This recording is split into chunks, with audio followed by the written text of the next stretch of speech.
Okay, so we're all familiar with The Dragon Prince, yeah? Charming little fantasy series on Netflix made by some of the people responsible for Avatar: The Last Airbender. Okay, cool. It was after rewatching the second season for the third time that it kinda dawned on me that, holy crap, this show not only reminds me of Avatar, but also some of the aspects I liked about RWBY, before Roman died, that is.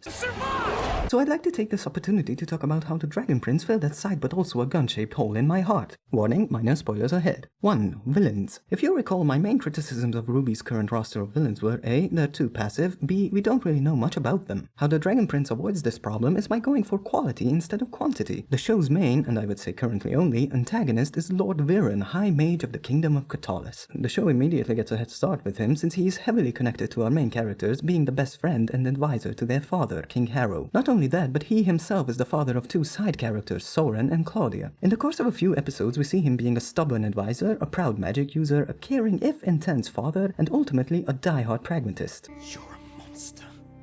You're mistaken. I'm a pragmatist.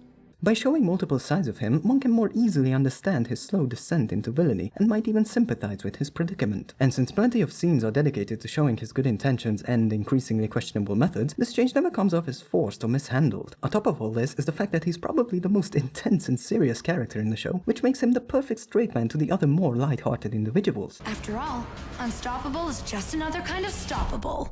No, that's not really right. And of course it would be remiss of me not to mention the Season 2 newcomer, the mysterious mirror man himself, Erebos.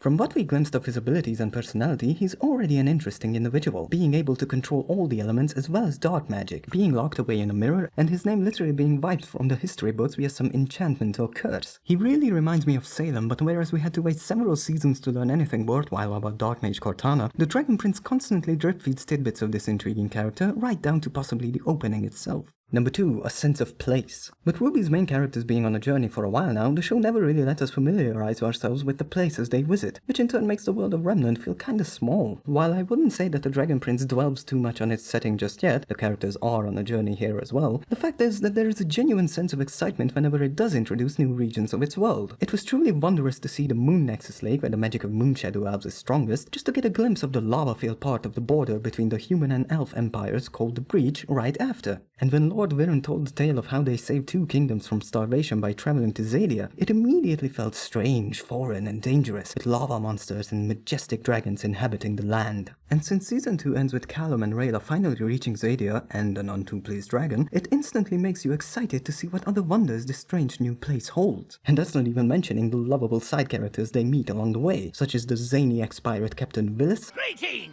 or the eccentric illusionist Lujan. Why kill them when you can break their brains with insane illusions? Number 3, a sense of fun. As said, RWBY lost a lot of its charm and sense of whimsy after Volume 3. It's understandable after such a bleak volume, but the overall sense of gloom and lethargy just kinda hang over the show, really bogging it down. It makes you miss the once vivid and over-the-top personalities of its characters.